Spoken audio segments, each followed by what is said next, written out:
Hola, buenos días, tardes, noches o lo que corresponda a todos. El panel internacional que presento a continuación se celebró hace 2 días por una interrupción en los minutos iniciales. Estoy haciendo la presentación 2 días después desde un hotel en Bilbao donde ha tenido lugar la conferencia de Sociología de la Educación y minutos antes de salir volando para Madrid. En el panel participan 4 personas, es un panel internacional, como he dicho, pero no solo por su composición, sino también por las circunstancias de su realización.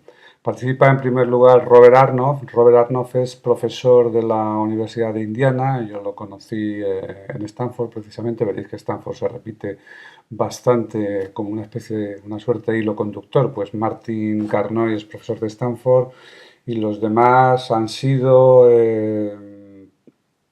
estudiado en Stanford o han sido posteriormente visitantes, como yo mismo.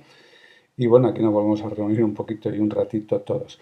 Robert Arnold, como digo, es profesor en Indiana. En este momento está en Japón y, digamos, su intervención inicial la tenemos enlatada por si acaso había problemas de conexión, como luego efectivamente lo sabrá para el debate en el que no podrá participar. Martin Carnoy, que es profesor de Stanford, está ahora en Francia, conectará con nosotros desde un café francés, muy típico. Agnes Van Santan es profesora en París, en la EGES, y es la que estará en mejores condiciones técnicas porque contacta desde su despacho o su casa. Y Carlos Alberto Torres, que es profesor de la UCLA, estaba en Brasil hace unas horas, o hacía unas horas cuando grabamos y realizamos el evento, y también grabamos la intervención inicial en previsión de que pudiera haber problemas después para su conexión antes de que saliera volando en sentido estricto, dentro de un avión, volando para Los Ángeles. Quien interviene en primer lugar es Robert Arnold, dejadme decir unas palabras más sobre él. Él es profesor emérito actualmente, antes era profesor no emérito, catedrático en la Universidad de Indiana, en Bloomington. Yo lo conocí en Stanford en el 87, cuando él era visitante, profesor visitante, yo era investigador visitante.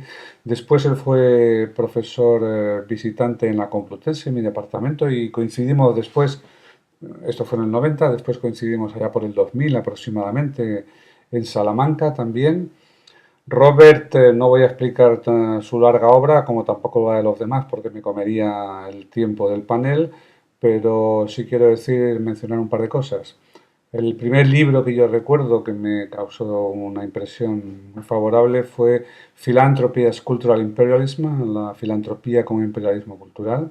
El último que ha publicado se llama Talent Abounds, el talento abunda, es una serie de historias y entrevistas sobre gente que ha tenido éxito en distintos campos del conocimiento, distintos campos profesionales, ¿no? Robert ha sido especialmente un estudioso de la educación comparada, de las políticas educativas y las políticas internacionales, muy especialmente de la política educativa de la Revolución Nicaragüense y de otros países centroamericanos. Bueno, no os digo más, os dejo con él. Muchas gracias. Hola, saludos cordiales a todos y a todos participando en esta conferencia de Sociología de la Educación. Saludos y también gracias a don Mariano por organizar este gran evento.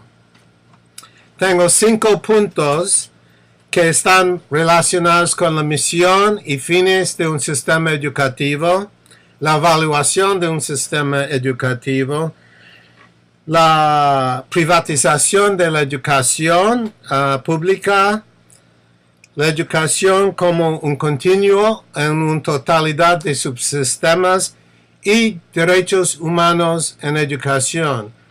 Todos estos puntos, en fondo, tienen que ver con cómo combatir el creciente desarrollo de desigualdad en sistemas educativos entre los sistemas socioeconómicos en países y entre países.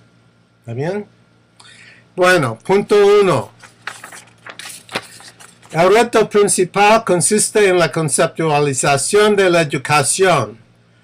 ¿Cuáles deben ser la misión y los fines de un sistema educativo? Es imprescindible superar la visión instrumental de la educación estrecha y mercantilista circunscrita al antiguo concepto de manpower planning, o en términos más actuales, el desarrollo de capital humano para lograr un país más competitivo en la economía capitalista mundial. Que sea importante que esta meta. De igual importancia, o a mi juicio de mayor significancia, son los roles múltiples que un sistema educativo puede desempeñar en la formación de ciudadanos críticos y participativos, capaces de fortalecer las instituciones, prácticas y valores democráticos, formados con un sentido de solidaridad con las luchas de quienes buscan su reconocimiento cultural y la justicia social, local, regional y global. Un sistema educativo que fortalezca empeños éticos y sensibilidades estéticos, con un precio por lo bello en todas sus manifestaciones, y sobre todo un sistema que desarrolle las potencialidades, los talentos y la creatividad de todos los individuos. Es de suma importancia que el sistema educativo prepare a los estudiantes para que comprendan las fuerzas globales que están impactando sobre sus comunidades particulares y sus sociedades nacionales, y que los prepare para hacer frente a los aspectos nocivos de la globalización. Al mismo tiempo, deben comprender los beneficios potenciales de vincular a los individuos con sus colectividades en sus luchas por un futuro más justo, pacífico y sostenible para la mayor parte de la humanidad. Para sintetizar y para proyectar una visión de lo que estoy proponiendo, el gran reto consiste en visualizar sistemas educativos que favorezcan en gran escala el florecimiento de individuos y sociedades. Punto 2. Conceptualizado de esta manera, podemos decir cómo evaluar los procesos y resultados de un sistema educativo. Podemos tratar de impugnar aquellos sistemas nocivos de medición que han sido establecidos para premiar o castigar escuelas, docentes y alumnos, según un estudiante, un rango muy estrecho de destrezas, conocimientos e información. Los desafíos de examinar la calidad, equidad y eficiencia de un sistema nacional en términos más amplios y humanísticos también pertenecen al discurso que envuelve el papel de sistemas de educación superior, y es especialmente indispensable señalar la insensatez que rodea la clasificación de lo que supuestamente debería definir a las universidades de primer orden o de categoría mundial. Surge una pregunta. ¿Esas clasificaciones toman en cuenta los contextos históricos y culturales, por ejemplo, el papel desempeñado por las universidades de América Latina al oponerse a las dictaduras, al ofrecer un espacio para la crítica de ideologías, dogmas y políticas socioeconómicas dominantes en diferentes épocas, al ofrecer caminos alternos para el desarrollo nacional y su labor en la preservación, fortalecimiento y difusión de la herencia cultural de cada uno de los países de la región? Tercer punto. Dado el papel tan significativo que desempeñan los sistemas educativos a contribuir al bienestar común, es necesario frenar las fuertes presiones para privatizar y comercializar la educación pública mediante esquemas abiertos o disimulados. En ese sentido, las reformas del nuevo gobierno chileno de Bachelet para poner fin a la educación como un negocio son muy prometedoras. Es también de suma importancia hacerle frente a las tendencias se traten de atribuir a los sistemas educativos y a los docentes todos los malos de la sociedad. Por otra parte, hay que frenar el reto de elevar al máximo la categoría de la docencia como profesión y proporcionar las condiciones indispensables para que los docentes puedan enseñar eficazmente a todos los estudiantes. Hay un excelente artículo en la revista ALA de Pedagogía de la Universidad Salamanca, volumen 19, 2013, por Escadibel sobre este último punto. Cuarto punto. Necesitamos mirar la educación, según lo ha descrito el sacerdote jesuita Xavier Gorostiaga, como un continuo que va desde las edades más tempranas hasta la tercera edad y en forma más inclusiva posible. La articulación entre educación formal, no formal e informal. El reto que se plantea es el de tomar en cuenta las relaciones entre los recursos de un sistema a todos los niveles, desde la primaria hasta la universitaria y la educación popular y de adultos. Con respecto al último punto, ¿cómo puede el sistema educativo contribuir a los movimientos sociales progresistas que están enfrentándose a los aspectos negativos de la globalización? Una pregunta: ¿qué puede contribuir los diferentes componentes del sistema educativo al alivio de los desajustes económicos causados por globalización, entre varios problemas, las altas tasas de desempleo, especialmente de jóvenes en países como España? Quinto punto. Finalmente, existe el reto de desarrollar marcos normativos basados en valores que sean universales con respecto a un derecho humano a una educación equitativa y de calidad y derechos humanos en la educación. Es decir, tener el derecho de aprender en un idioma maternal o regional, una lengua franca que los estudiantes comprenden perfectamente bien. Al mismo tiempo, de tener el derecho de estar libre de violencia física o simbólica, especialmente para mujeres y minorías culturales, quienes en términos reales pueden ser mayoría en números absolutos, pero no con respecto al ejercicio del poder.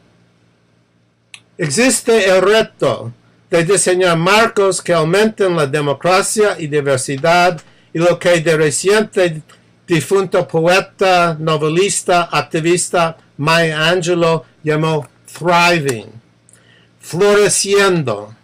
Para terminar, y en pocas palabras, lo que necesitamos es ofrecer una visión alternativa de lo que puede ser un sistema educativo y empezar construyendo los medios concretos para llegar a un futuro promisorio para la gran mayoría de la humanidad. Punto final. A continuación intervendrá Martín Carnoy. Martín Carnoy también lo conoces mucho, no solo por haberlo leído, sino porque ha estado frecuentemente aquí. Martín es Vida Jacks Professor, profesor distinguido catedrático de la Universidad de Stanford, y esencialmente se define como un economista del trabajo, pero que ha prestado mucha atención a los problemas educativos y en particular relaciones entre educación y empleo, educación y desarrollo, etcétera. Ha trabajado para el Banco Mundial, para la OCDE, para la UNESCO, la UNICEF, OIT y otros organismos. Yo recuerdo como su primer libro, porque tuve primera noticia, aquel The Limits of Educational Reform, los límites de la reforma educativa, con Henry Levin, en colaboración con Levin. Y bueno, ha hecho cosas más recientes, por ejemplo, sobre los vouchers, pero yo señalaría un libro, es evidente que no voy a contar aquí el currículum completo de ninguna de estas personas, señalaría un libro que es Sustaining the New Economy, sosteniendo la nueva economía, dos puntos, trabajo, comunidad, perdón, trabajo, familia y comunidad en la era de la información. Quizá un aspecto no tan conocido de Martin es que siempre ha sido muy activo políticamente. Él era la gran promesa en educación de la malograda candidatura de Robert Kennedy hace mucho tiempo. Después fue promotor de los economistas Bill Clinton en las dos elecciones a las que se ganó, presidenciales. Y luego ha sido también un firme defensor de Obama, por lo menos en sus campañas. Hola, Martín. Martín, ¿me Oye, oyes? hola. Oye, mi Hola, muy conexión, bien. Adelante. sí, sí, lo oigo. Oye, mi conexión Adelante. de internet no es muy fuerte. ¿Me entiendes? Sí, sí, te vemos y te oímos. Bien. Así que adelante con tu intervención. Tienes Ok, unos 10 el minutos. problema es que mi conexión no es muy fuerte, pero espero. Ok, ok, yo voy a discutir cinco En esta dirección importantes de funciona bien. tendencia. ¿Cómo? Adelante. Te oímos y te vemos bien. Ok, ok, gracias. Yo voy a discutir cinco importantes tendencias actuales en la educación. Muy corto. Pero eso yo creo que son las tendencias que de la educación en este periodo. Primero, gracias a la globalización y la creciente dominación de agencias internacionales apoyadas en turno por los grandes capitales, hay una presión en todos los estados nacionales de usar pruebas internacionales para medir la calidad de sus sistemas de educación y de poner más y más énfasis en mejorar esta calidad en términos de los resultados de estas pruebas. Dos, por razón de la continua expansión de la educación en todos los países, el acceso a la educación superior crece rápidamente, pero con este crecimiento, la brecha entre las universidades élites y las masas también crece. Tres, basada en el Internet, está usada más y más para reducir el costo de la educación, con poca evidencia que mantiene la calidad. Aparte de grupos especiales que pueden servirse de la educación, los MOOCs y la educación a distancia entre educación superior y secundaria, élite y de masas. 4. El cuerpo de docencia es sujeto a creciente presión de aumentar su productividad sin definir exactamente cómo medir esta productividad. Y 5, y últimamente, el rendimiento económico de la educación primaria y secundaria baja y el rendimiento económico de la educación superior aumenta en la gran mayoría de países, en parte por la globalización económica y en parte por el simple aumento enorme de la educación básica y de los egresados de la educación básica que bajan los rendimientos a este nivel, incluyendo la secundaria. Al mismo tiempo que tenemos la brecha creciente entre el rendimiento a la universidad y el rendimiento a la educación secundaria y básica, al mismo tiempo la desigualdad y desigualdad de ingresos generalmente aumenta si no en todos los países, en muchos países, y en América Latina baja un poco, pero tiene un nivel súper alto todavía, y hay poca evidencia que la expansión de la educación tiene mucho efecto en la distribución de ingresos. Pero hay más y más énfasis por los gobiernos en la expansión de la educación y la mejora de su calidad como soluciones a la alta y creciente desigualdad de oportunidades. Por eso se puede concluir que más que nunca la educación sirve como un fuerte instrumento de la ideología del Estado capitalista de convencer al público de resolver todos los peores aspectos del neoliberalismo cuando nada es más lejos de la verdad. Y yo creo que esas 5 tendencias encuadran los retos de educación. Si se entiende bien lo que pasa con estas 5, se puede ver cuál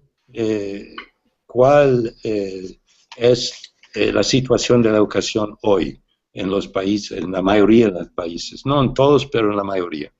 Y yo creo que en general la educación no puede resolver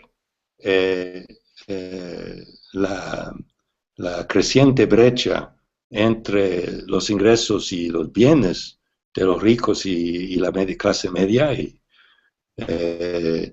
pero más y más con esta brecha creciente los gobiernos van a enfatizar que la educación es la solución cuando no es. Y es interesante porque nosotros como investigadores de la educación y intelectuales, estamos en una situación muy interesante, porque es difícil decir que la educación no ayuda a la gente. No se puede decir eso, pero al mismo tiempo no se puede decir que la educación puede resolver los problemas crecientes del capitalismo, que entre la masa de la gente y un grupo muy pequeño que acumula mucho más capital y mucho más ingreso. ¿Y cómo posicionarnos en esta situación? Es la pregunta importante en este momento como para intelectuales. ¿Cómo posicionarnos? No podemos decir que la educación es mala. No es mala. Crea oportunidades para alguna gente. Pero al mismo tiempo sirve como una ideología para prevenir la verdadera solución a esta contradicción en el capitalismo. Gracias. Muchas gracias, Martín. Nuestra segunda panelista hoy es Agnès Van Santan. Agnès es directora de investigación en el CNRS, en el Centre National de la Recherche Scientifique, profesora de Sciences Po en el ES, en la Escuela Superior de Altos Estudios Sociales. Ella nació en Venezuela, estudió en Estados Unidos, precisamente en Stanford también, y se afincó en Francia, y la conocemos especialmente por su trabajo en Francia y muy en particular por sus trabajos en relación con la educación y el espacio y las comunidades locales. Su primer libro era precisamente, creo que fue L'École et l'Espace Local, la escuela y el espacio local. Yo leí recientemente, me gustó mucho otro libro, L'École de la Périphérie, la escuela de la periferia. Ella ya había trabajado antes sobre escuelas, digamos, que funcionan bien, que hacen un muy buen trabajo en un contexto particularmente difícil, como en el caso de Francia son las periferias urbanas. Recientemente ha publicado con Félicie Marois otro libro llamado Le Marché Scolaire, los mercados escolares, Y bueno, nosotros la tuvimos ya aquella vez en persona y en presencia física, me parece que fue en 2003, en la conferencia de Sociología de la Educación que se celebró en Valencia. Agnes, gracias por aceptar esta invitación y tienes la palabra. Pues buenas tardes a todos. Pues quisiera yo también retomar esos mismos temas que han estado abordados, pero de una manera un poco diferente, quizás más concreta, a partir de mis trabajos de campo más recientes y también con la intención de mostrar que es importante que no diabolicemos un poco los procesos de cambio, sino que tratemos de entender realmente su impacto sin idealizar un poco el pasado, pero también muy atentos a lo que está sucediendo actualmente. Yo me voy a enfocar en dos aspectos. Lo importante actualmente del capital económico de la familia en los procesos educativos. Y en un segundo lugar me voy a interesar también sobre la importancia del sector privado en educación, que son dos temas, por supuesto, que los han tratado pues muchos autores. Yo quisiera hacerlo de manera muy concreta con respecto a mis trabajos. Con respecto al primer tema del capital económico, pues en Francia tenemos una tradición muy importante de haber estudiado desde hace muchos años ya el impacto del capital cultural, porque por supuesto, gracias a los trabajos de Pierre Bourdieu, gracias también a ciertas características del sistema francés, que siempre han sido un sistema muy meritocrático, en apariencia nada más, pero muy meritocrático, pues nos hemos enfocado mucho en el capital cultural y hemos dejado un poco de lado pues la importancia del capital económico. Y en estos últimos años, digamos a partir de la década del 2000, pues vemos el impacto de este capital económico de manera mucho más evidente en el campo de la educación. Voy a tomar nada más dos ejemplos a partir de mis trabajos más recientes sobre la elección de la escuela y también sobre la formación de las élites en Francia. Un aspecto importante en la elección de la escuela es que no podemos enfatizarnos nada más en la elección de la escuela pública, ni aún solamente de la escuela privada, que en Francia, pues como en España, no es en todos los casos una escuela muy costosa, puesto que está subvencionada por el Estado, sino que debemos enfocarnos en otro aspecto que son las estrategias residenciales de la familia. Lo que estamos viendo en muchas capitales, en París, pero en muchas capitales europeas, hay trabajos muy interesantes en ese campo, por ejemplo, en Londres o en otras ciudades, es como la capacidad de las clases altas a residir en ciertos sectores les permite monopolizar el acceso a ciertos centros de enseñanza y eso va a tener un impacto extremadamente importante en la capacidad ulterior de sus hijos a tener unas trayectorias escolares de excelencia. Otro aspecto que he estudiado en mi trabajo sobre la formación de las élites tiene que ver con el hecho que estas mismas familias de clase alta pues tienen hoy en día, por ejemplo, la capacidad de enviar a sus hijos al extranjero, primero para cortos estadías de aprendizaje de otro idioma, que hace que muchos de ellos actualmente pues son bilingües o hablan muy bien el inglés, y más adelante para proseguir sus carreras universitarias en el extranjero. Esto está creando actualmente en Francia y en otros países también realmente una brecha, una división muy importante entre las clases altas y las clases medias, que tiene menos que ver con el capital cultural, que muchas veces es bastante similar entre estas categorías en Francia, que con el capital económico, que da un poder de acción mucho más importante y que va a crear divisiones entre clases y fracciones de clases sociales importantes y en partes diferentes de las que habíamos observado hasta el principio de los años 2000. El segundo aspecto que quisiera enfatizar también en la misma línea de lo que he estado diciendo tiene que ver con el aspecto del sector privado en educación. Francia no ha sido nunca el mejor ejemplo del impacto del sector privado porque tenemos un sistema de Estado un sistema escolar de Estado muy importante y que las clases altas y medias pues han utilizado de manera sistemática las escuelas de Estado, mucho más que en otros países en los cuales vemos que las élites y ciertas fracciones de clase alta y media pues han utilizado mucho más el sector privado. Ahora estamos viendo que en Francia, sin embargo, la utilización del sector privado se ha vuelto mucho más sistemática. Los resultados de las escuelas privadas son cada vez mejores en todos los rankings de los que disponemos, porque el público de estas escuelas se ha modificado de manera bastante radical y ellas mismas pues han cambiado la manera de funcionar. Ya no son escuelas en las que acogen sobre todo una élite social, sino se presentan como centros de excelencia. Y vemos también un cambio, lo vemos también en las escuelas de élite, en los que vemos las escuelas de management tener mucha más popularidad que las escuelas de ingenieros, que otro tipo de escuelas más científicas que en el pasado tenían una reputación mucho más importante y ocupaban los primeros lugares. También quisiera enfatizar que en mi último trabajo, que es sobre la orientación de las jóvenes hacia la enseñanza superior, me he estado interesando en otro aspecto del sector privado que tiene que ver, por una parte, con el hecho que muchos actores privados están invirtiendo en la orientación hacia la enseñanza superior, proponiendo programas para ayudar a jóvenes de los barrios pobres que no tienen los recursos financieros y que no tienen la información suficiente para proseguir carreras en la enseñanza superior.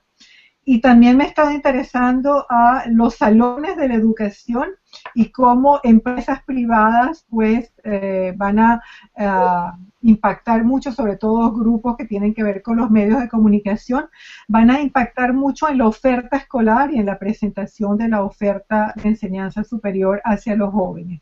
Y cómo en cierta medida están reemplazando un poco a los actores estatales en esta función.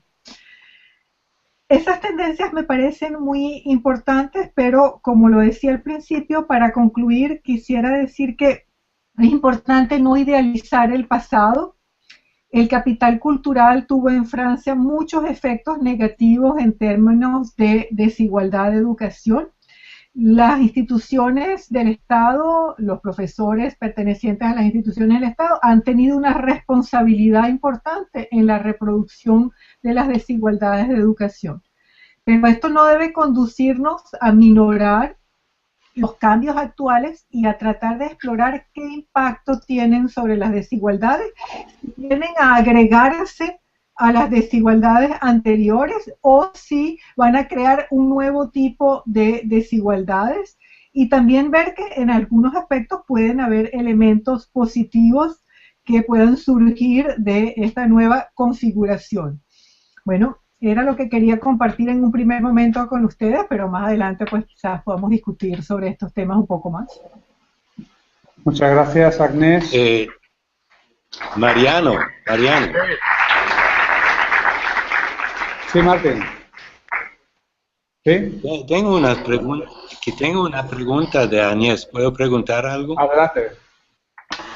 Ok. Agnès, en tu trabajo sobre la educación privada en España. No, en Francia. En Francia. Sí, que los resultados son, ¿dices que los resultados son mejores que en la escuela pública?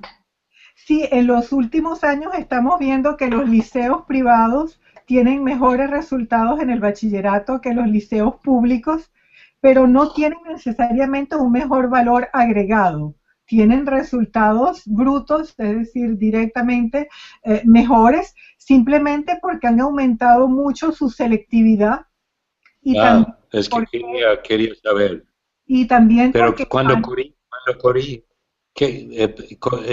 cuando es valor agregado, ¿quiere decir que valor agregado a su desempeño inicial o su clase social? Bueno, en realidad hasta hace poco en Francia no teníamos indicadores del desempeño inicial porque los estudiantes no tenían ningún test antes de entrar en los liceos, entonces se tomaba como indicador la posición social. pero en los Sí. últimos trabajos se está tomando en cuenta los resultados al final de la escuela media para medir el valor agregado. Todavía las escuelas públicas tienen un Sí. pequeño mejor valor agregado, pero no es muy importante porque las escuelas privadas pues también han puesto mucho el enfoque en hacer progresar a los alumnos y sobre todo las fracciones de alumnos de mejor nivel escolar, y entonces también tenemos resultados que se están acercando cada vez más, lo cual cambia mucho la situación en el contexto francés. Sí. Gracias. Y nuestro cuarto y último panelista invitado hoy es Carlos Alberto Torres. Carlos Alberto Torres es de origen argentino, afincado en los Estados Unidos, profesor en la University of California, Los Ángeles. Él es director, fue fundador y es director del Instituto Paulo Freire en Estados Unidos, ubicado en Estados Unidos, Argentina y Brasil. Su primer libro, precisamente, o del que yo tenga noticia al menos, fue un pequeño libro sobre Pablo Freire, publicado, miren por dónde, en Guernica, pero en Guernica, editorial Guernica en México en el 76, y su último libro es First Freire, que es un análisis de los primeros escritos de Freire. Pero no solo ha escrito sobre Freire, naturalmente, sino ha escrito mucho sobre política educativa, educación internacional, teoría crítica, etcétera. Bueno, yo destacaría sobre todo su trabajo en educación comparada y, por ejemplo, un libro reciente del que es editor con Robert Arnold, precisamente, llamado Comparative Education, The Dialectics of the Global and the Local. Educación comparada, la dialéctica de lo global y lo local.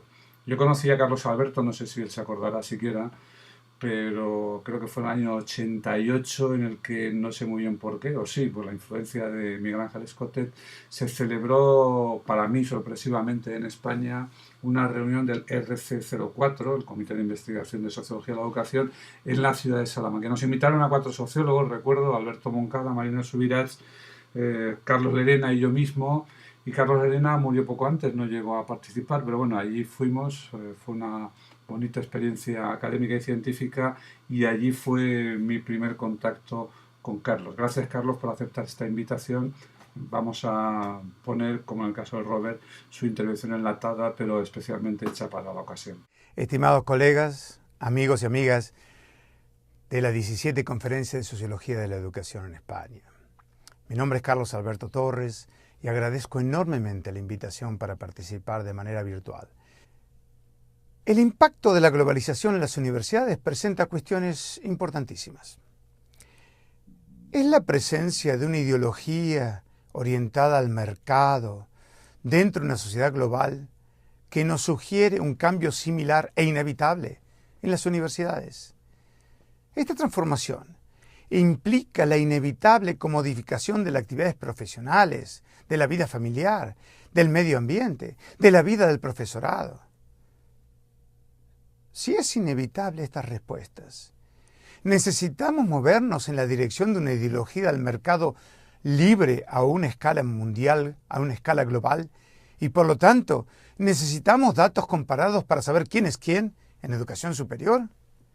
¿En qué medida la emergencia de una cierta monocultura global en la educación superior puede ser esperada una vez que los rankings sobre calidad universitaria se hayan establecido firmemente a escala mundial? Y muchos opinan que ya están firmemente establecidos. Y otros afirman que estos rankings afectan la misión de la universidad.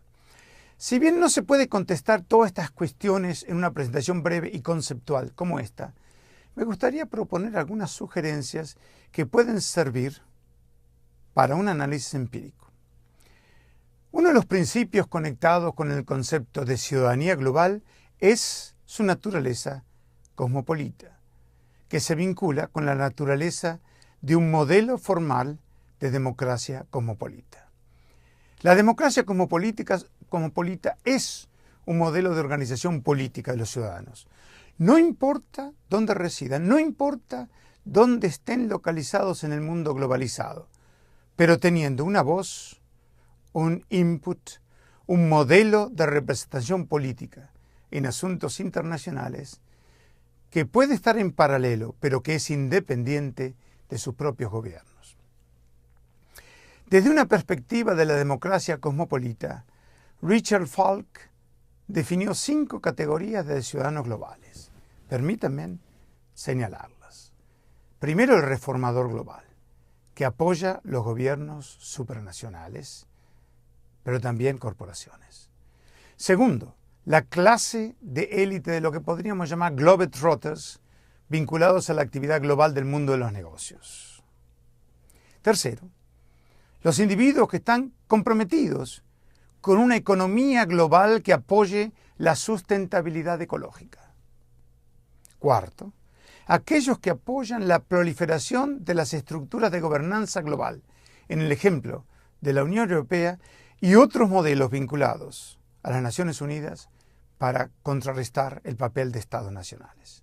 Y finalmente, activistas transnacionales, vinculados a las organizaciones sociales, vinculados a los movimientos sociales, que están luchando por los derechos humanos y la democracia, especialmente la democracia participativa. Vale la pena señalar que la dialéctica entre cosmopolitas y provincianos no puede ser considerada estrictamente a partir de clasificaciones binarias. Sería muy simplista. Hay muchas variaciones en prácticamente cada uno de estos extremos del mismo polo de desarrollo.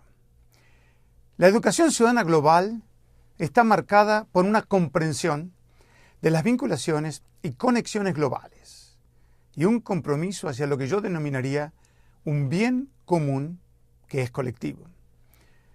Rob Rhodes y Carlos Alberto Torres, en ese libro del 2006, postularon la idea de un ciudadano democrático multicultural, en el cual la educación ayuda a los estudiantes a desarrollar sus disposiciones y habilidades para trabajar a través de las diferencias sociales, a través de las diferencias culturales, pero en la búsqueda de un modelo de solidaridad regional, nacional, global. Hemos argumentado que estas habilidades y destrezas son esenciales para una ciudadanía multicultural global y para producir una sustentabilidad planetaria, una ciudadanía planetaria. En un libro más reciente, Rhodes y Salengi postularon una tesis moviendo el análisis unos metros más adelante. Ellos sugieren que tenemos que impulsar una visión de la ciudadanía en el cual el punto de referencia geográfico sobre los derechos y las responsabilidades de los individuos se amplía y en algún sentido se vuelve más complicado, con una visión espacial más amplia y un entendimiento del mundo más sofisticado. Claramente, la universidad tiene un papel que cumplir. Este compromiso de los individuos como ciudadanos tiene que reflejar una comprensión de los derechos y obligaciones a través de las dimensiones básicas de la vida social. La dimensión política, incluyendo los aspectos cívicos. La dimensión económica, incluyendo los aspectos ocupacionales y de empleo. La dimensión social, incluyendo estos aspectos sociales que articulan las interacciones humanas. Y finalmente, la dimensión planetaria, de defensa del medio ambiente. En una orientación semejante, Soysal postuló una definición postnacional de la ciudadanía, donde los derechos y las responsabilidades no están enraizadas en el Estado-nación, sino en la persona, lo que ella denomina con el concepto en inglés de personhood. Nos dice que lo que previamente se había definido como derechos nacionales, ahora se vuelven derechos, que ella denomina entitlements, legitimados en la base de la persona o personhood. Esto es importante porque confronta los derechos de la persona con los derechos del capital o de la propiedad privada. El desafío de la globalización para las universidades implica, entonces, el desafío de la universidad global. Hay 5 dimensiones que deben ser incorporadas en los análisis de los nuevos papeles, las nuevas funciones de la universidad en la era de la globalización. Me refiero, primero, a la noción de aprendizaje global. Segundo, a la noción de investigación global. Tercero, a la idea de construcción de una reputación global o que en inglés se denomina branding. Cuarto, al concepto de compromisos globales. Y quinto, al concepto de servicio global. Estos roles, estos papeles contrastan, no me cabe duda, con los roles tradicionales de las universidades. El aprendizaje global es ofrecer aprendizaje, conocimiento, habilidades y destrezas a los estudiantes que vayan más allá de los contextos sociales donde se desenvuelve su propio conocimiento. Las tensiones entre aprendizajes locales, aprendizajes globales, se magnifican frente a este desafío. Todo el mundo sabe que la definición central de la universidad es acerca de la investigación. La búsqueda de una investigación de gama y alcance global es natural en este proceso. Los rankings evalúan a la universidad de investigación como central en la producción del conocimiento universitario. Por lo tanto, la investigación tiene el papel central en la localización de las universidades en los rankings, como se puede observar en el Times Higher Education Global University Rankings. También en la posibilidad de profesores de distintas universidades, localizadas en distintos espacios del sistema mundial, de colaborar y producir investigación colaborativa conjunta. Se vuelve entonces esta investigación global fundamental en la producción de ciencia, tecnología y productividad en el mundo global. Afirmé que el crear una reputación internacional o branding se constituye en un desafío cada vez más importante para las universidades que quieren vincularse entre las universidades de élites. La noción de compromisos globales implican crear más posibilidades de colaborar con organizaciones y estados, al constituirse lo que se llaman hubs del conocimiento en ciertas áreas del mundo. Algo que está sucediendo cada vez más con el posicionamiento de las universidades, especialmente en Asia, atendiendo a las modificaciones recientes en la creación de un mercado común asiático y más movilidad de personas y mercancías. Es la lucha por el puro prestigio, como diría Hegel, y reconocimiento internacional. La idea de un servicio global es buscar crear más posibilidades de ser reconocidos internacionalmente, pero para capturar la filantropía global de sus propios graduados, aquellos que se ocupan, que se encuentran más allá de sus bordes nacionales. Ustedes en Europa tienen presente que el financiamiento es estatal por regla general, pero en los Estados Unidos es importante notar cómo las contribuciones filantrópicas vía donaciones de exalumnos son centrales para la existencia y desarrollo de la universidad. Y ahora está muy claro que las contribuciones de aquellos exalumnos que residen fuera de los Estados Unidos comienzan a crecer, si bien todavía no son comparables con las contribuciones de aquellos exalumnos o filántropos que residen en los Estados Unidos. Y por supuesto, esto tiene que ver también con el modelo de filantropía que existe en cada país. Agradezco mucho esta oportunidad de conversar con todos ustedes y deseo que las deliberaciones académicas sean muy productivas. Muchas gracias. Hola Martín y Agnes, soy Xavier Bonal. ¿Cómo estás, Agnes? Una pregunta para cada uno, porque sois los presentes de las intervenciones. No sé si se escucha bien. Sí, ¿Sí, se ve bien? Para Martín, comparto completamente y me ha gustado mucho la tesis sobre la importancia relativa y la sobredimensión de la educación como factor prioritario de lucha contra la desigualdad. ¿No? Sí, sí, pero ¿por qué no sales? ¿Por qué no salgo? No lo sé. Más borroso. pero se oye, ¿no?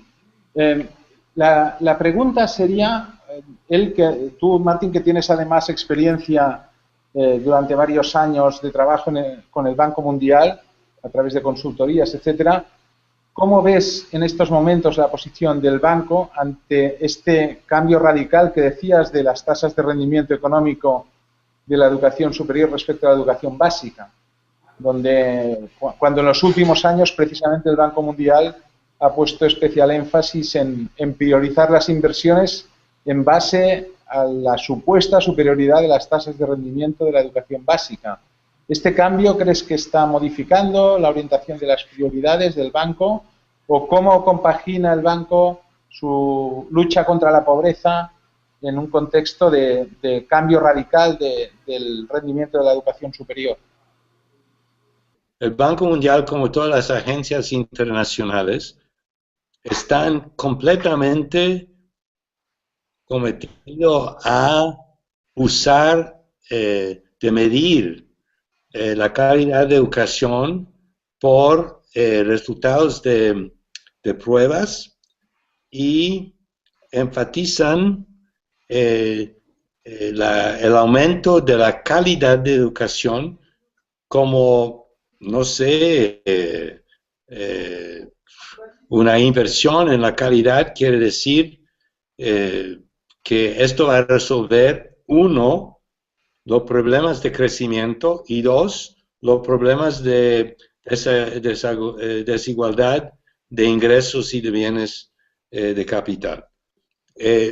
Yo creo que al menos no hay duda que se puede decir que hay alguna contribución de la calidad de educación a la productividad, ok, pero es increíble que las cantidades de cambios,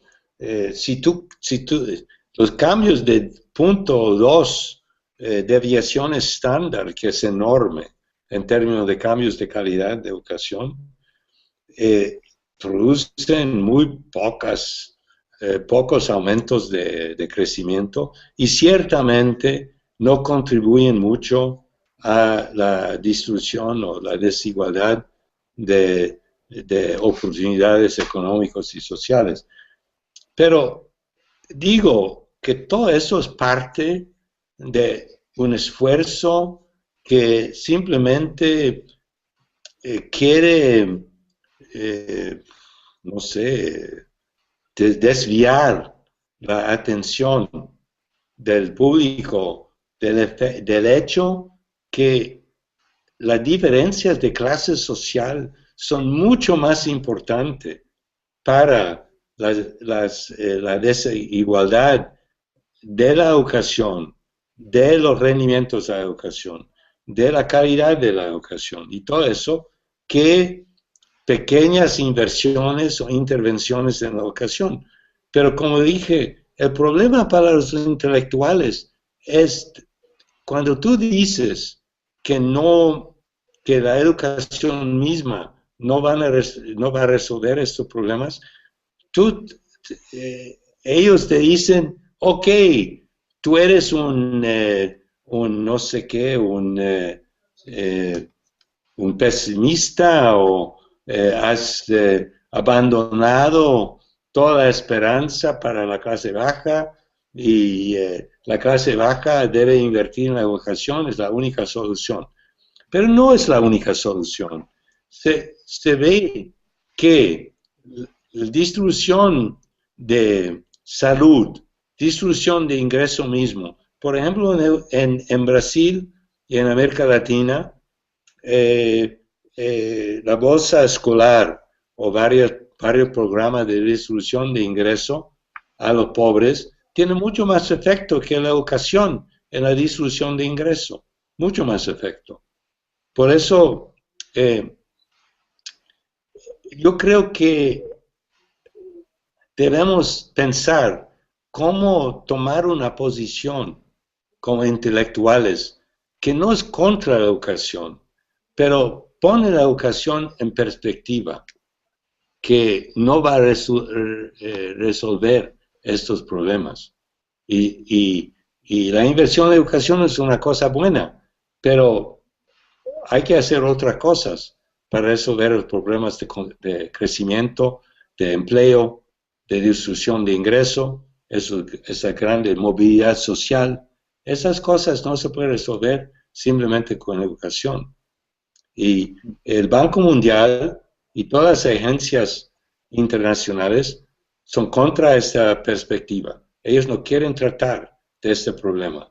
Para ellos, la educación, la ideología de invertir en educación como solución para estos problemas es primordial, absolutamente primordial. Y nosotros como intelectuales debemos poner esta posición en perspectiva de los hechos de los hechos empíricos que muestran que esto no es la verdad. Gracias, Martín. Podríamos debatir más, pero sería largo.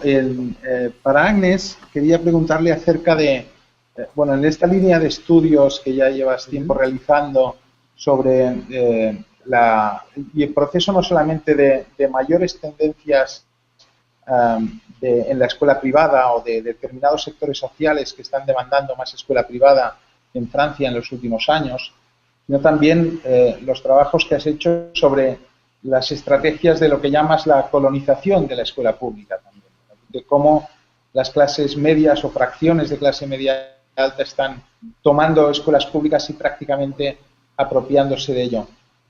¿Ha generado esto, la pregunta sería, ¿ha generado esto mayores brechas de desigualdad dentro de la propia escuela pública en Francia últimamente? Esta sería una de las cuestiones. Y la segunda sería lo que tiene que ver con lo que es la inversión educativa no formal. ¿Hasta qué punto las élites en Francia y las clases medias altas están especialmente también buscando mayores estrategias de inversión fuera del sistema educativo formal, más que antes? Gracias. En mi presentación, pues yo me enfoqué mucho en las estrategias más bien de la clase alta con un alto poder económico que practica mucho más el hecho de escoger la escuela con respecto a vivir en barrios muy residenciales, muy selectivos económicamente, o escoger la escuela privada. Pero también, como tú lo recordabas, en mis trabajos pues me he enfocado también en otras fracciones de la clase alta y media que en Francia tienen quizás un lugar más importante que en otros países, que yo los he llamado en mis trabajos los intelectuales, que no han desertado la escuela pública, aunque cada vez utilizan más también la escuela privada, pero han desarrollado estrategias para realmente colonizar la escuela pública, como yo he tratado de llamar el término que he utilizado, y eso sí está creando nuevas diferencias también, diferencias más sutiles y más difíciles a veces de observar,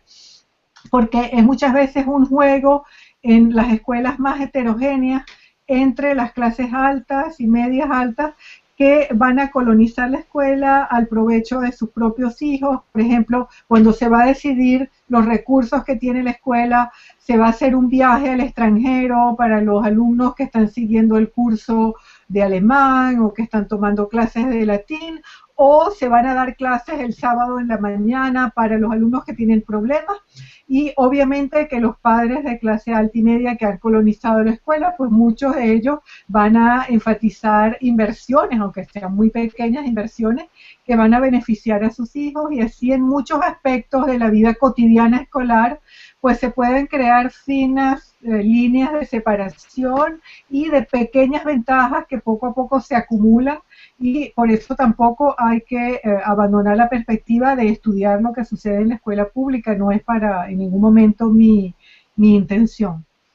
Con respecto a la segunda pregunta que hacías, pues no tengo datos muy precisos, es algo en lo que me he estado interesando pues en mis últimos trabajos sobre las políticas que se llaman en Francia de apertura social, en las cuales muchos de las grandes empresas y también de las grandes escuelas pues han estado invirtiendo un poco en los barrios pobres, diciendo hay que ayudar a los jóvenes con nuevos elementos.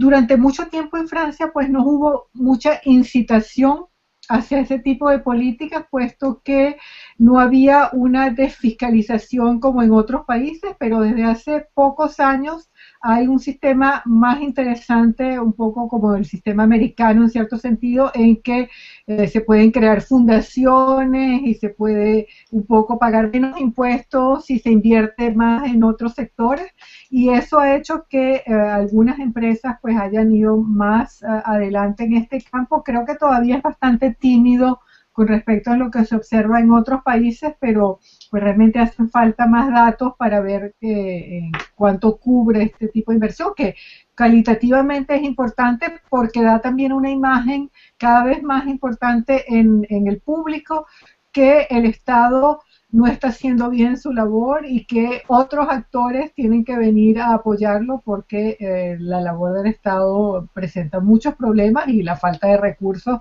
hace que otros actores vengan, y aún las personas que están convencidas que estos actores pueden tener un efecto negativo, al mismo tiempo dicen, pero si no tenemos los recursos que ellos nos aportan, pues no podemos seguir funcionando correctamente. Entonces crea una situación nueva en los contextos formales e informales también. Yes. Gracias a todos. ¿Alguien más quiere hacer una pregunta, algo? ¿Una observación? ¿Una intervención? Yo os haré una pregunta. Yo creo que en términos muy abstractos el cambio que vivimos hoy es esencialmente el cambio hacia una sociedad global, una economía y una sociedad y una cultura globales, en una medida, y hacia un nuevo entorno digital. En relación con lo primero, el problema que me planteo es: yo creo que la escuela contribuyó a crear un espacio igualitario, la escuela moderna, estoy queriendo decir, que es el espacio de la ciudadanía en el ámbito nacional, y que hoy, sin embargo, vivimos una creciente globalización económica en el sentido más amplio, no solo financiero, sino en el sentido que abarcaría todas las acciones imaginables de particulares, individuos, etcétera, por ejemplo, en el terreno ambiental, ¿no? Y al mismo tiempo un enorme déficit de globalización política, es decir, capacidad de intervenir democráticamente en lo que está ocurriendo. En el espacio nacional, yo creo que en gran parte la base de la nacionalización política, digamos, la creación de la democracia, fue la creación de una comunidad, de un sentimiento de comunidad nacional, a lo cual contribuyó la escuela. Y en ese sentido podríamos decir que hoy sería una tarea de la escuela contribuir a crear la idea de una comunidad global. Sin embargo, yo creo que hay dos grandes obstáculos ahí, que es la raíz nacional de la escuela. Incluso añadiría, en algunos contextos, incluso una regresión de la escuela, de la institución y de la profesión hacia contextos todavía más locales o más particularistas, etc. Entonces, la pregunta es: ¿puede hacer algo la escuela en esto o no? Y la segunda parte es: la institución escolar, vuelvo a decir que me refiero a la escolarización moderna, sirvió, se planteó la tarea de incorporar a la humanidad, por lo menos formalmente, finalmente, a un nuevo entorno que era el de la generalización de la lectoescritura. Y que todo el mundo fuera capaz de leer, escribir, lo cual era base de la ciudadanía, base del trabajo más allá del mundo agrario, etcétera, etcétera, ¿no? Se puede discutir si lo hizo bien o lo hizo mal. Parece que al final lo hizo, parece que tardó 500 años en hacerlo aproximadamente. Y hoy vivimos el paso a un nuevo entorno. Yo creo que debe hablarse del entorno digital como un nuevo entorno, que se base también en la lectoescritura, el cálculo, etcétera, etcétera. Y, bueno, no veo cuál es el papel de la escuela en esto. No veo cuál es el papel. Creo que podría ser, pero que no parece que, al menos de momento, vaya a ser capaz de contribuir en mucho a la superación de esa nueva brecha digital. Es más, podríamos decir que cuando entramos en el entorno de la lectoescritura, la institución y la profesión estaban en condiciones de hacer frente a eso, eran grandes lectores, escritores, etcétera, etcétera, y hoy no, hoy más bien parece que se resisten a ese nuevo entorno y por lo tanto que las desigualdades se van a desplegar sin que la escuela pueda ni quiera hacer mucho al respecto.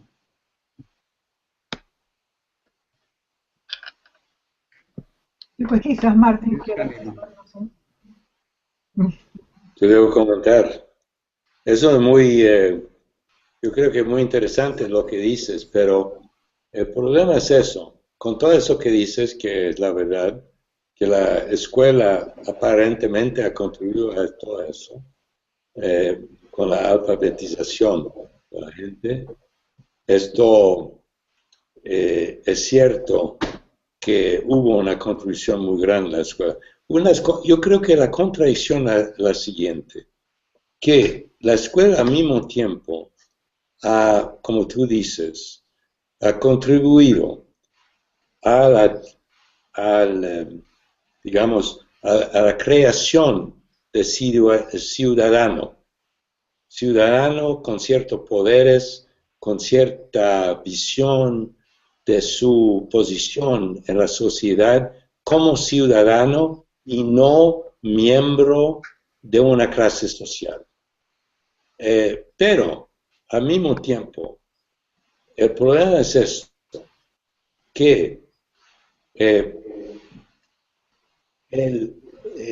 la posición del grupo élite, no vamos a decir, no debemos decir en términos de muy, digamos, crudo del marxismo, que los capitalistas grandes, pero de hecho, hoy día se puede decir en los Estados Unidos que son los capitalistas grandes, con todo su poder del capital, que controlan no solamente la situación política, pero también, de hecho, usan la educación, incluyendo las fundaciones de esos grupos de capitalistas, como la Gates, que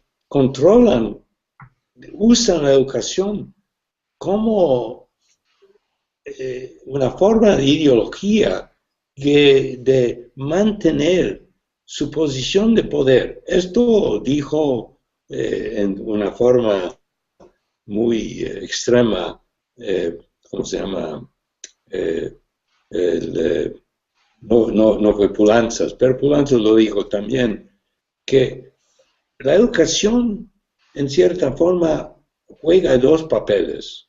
Uno, que como tú dices, Mariano, crea un ciudadano, crea el alfabetismo, crea una persona consciente, crea conocimiento para mejor participar en la sociedad y la economía. Todo eso lo hace, pero al mismo tiempo crea en su ciudadano que pierde su conciencia de quién es en la sociedad capitalista, de quién es. Y ese es el problema. Y en el momento actual, el problema es que más que tenemos la economía de los conocimientos, menos la movilidad social, menos el papel de los conocimientos en términos de la posición del ciudadano. Eso es lo interesante. Yo acepto que un ciudadano bien educado, bien informado, tiene mucho más posibilidades de poder, pero al mismo tiempo lo interesante es que tiene menos poder. Eso es la situación interesante. Tiene la desigualdad en términos de ingreso, de poder, de control de la situación en las sociedades capitalistas. Es menos para la gran masa de gente educada, bien educada. Y esto hay que explicar. ¿Cómo esto puede pasar? Que más educación, menos poder. Es la situación actual. Gracias, Martín. Inés, ¿quieres decir algo? Sí, quería responder sobre tu primer punto. Bueno, creo que es un punto bien difícil en el sentido que, bueno, es algo que se puede discutir mucho, de decir que sí, la escuela moderna que creó efectivamente un espacio de ciudadanía, fue también una escuela igualitaria. Yo no creo que podamos poner los dos términos en el mismo nivel, porque me parece que se puede crear ese sentimiento de integración y de pertenencia a un espacio común y al mismo tiempo mantener grandes desigualdades y justamente utilizar la ciudadanía en cierta manera para ocultar esas desigualdades. Pero es verdad que el contexto actual ha cambiado mucho y que la globalización pues se presenta de manera muy diferente que la construcción del espacio nacional. Pienso que un primer aspecto que mencionaba Martín pues tiene que ver que obviamente vemos que hay una diferencia muy importante en la población entre la globalización de las élites y obviamente las otras fracciones de la población pues que están en una posición ideológica y en una integración económica y social muy diferente hacia el sistema global, y lo vemos en todas las elecciones, cómo se pueden dividir los votos según las fracciones de clase y los grupos sociales. Al mismo tiempo también pienso que en el sistema educativo lo que estamos viendo también es una globalización de la enseñanza superior, que hasta ahora no tiene un impacto muy importante, por lo menos en el contexto francés que yo conozco bien, en la enseñanza secundaria y primaria, sino casi todo lo contrario. Es como si se dijera, pues tenemos que en cierta manera proteger la enseñanza primaria y secundaria, que sea todavía un espacio nacional, y luego la globalización se realiza a nivel de la enseñanza superior. El problema más importante, por supuesto, que como lo decía al principio, pues no se globalizan, sino ciertos grupos que acceden a la enseñanza superior y a cierto tipo de enseñanza superior que está globalizada y que son estudiantes que circulan alrededor del mundo. Entonces, obviamente el contexto se presenta de manera muy diferente. ¿Qué podría ser una educación global en la escuela hoy en día? Obviamente es una pregunta que nos podemos hacer. Yo actualmente soy parte del Consejo Superior de Programas en Francia, y pues obviamente la construcción de los nuevos programas educativos se plantea siempre la cuestión, ¿qué quiere decir tomar en cuenta el contexto global en los programas de educación? Y no es una respuesta muy fácil, porque si la respuesta es nada más, tomemos las directivas europeas y vamos a integrarlas en los programas educativos, vemos que tenemos una solución que es poco satisfacente. Con respecto a la fractura digital, pues es menos mi campo de especialización, pero pienso que obviamente que presenta aspectos muy interesantes entre la división entre lo que sucede en la escuela y fuera de la escuela, y cómo el espacio fuera de la escuela se estructura a través de los medios de comunicación, que es muy interesante observar que aunque subsisten diferencias entre los grupos sociales, muchas veces las diferencias generacionales pueden ser más importantes que entre los grupos sociales, depende un poco del tipo de prácticas digitales de las que estemos hablando, y pienso que es un tema muy, muy interesante. Yo he tenido algunos estudiantes que han hecho tesis sobre ese tema, cómo se plantea la fractura digital, pero yo mismo pues no puedo expresarme más allá, puesto que no es un campo en el que yo haya realmente realizado trabajos de investigación personales. Muchas gracias. Si no queréis añadir algo más, yo creo que ha sido un lujo teneros aquí, a vosotros dos, Agnès y Martín, así como a los que no están, también los hemos tenido indirectamente, a Carlos y a Robert. Muchas gracias. Un aplauso para ellos, ¿no? Que lo oyen. Gracias a ustedes.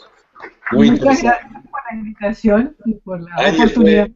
Agnès, fue un placer de conocerte por internet. Igualmente, tú sabes que yo asistí a tus cursos en Stanford hace mucho tiempo.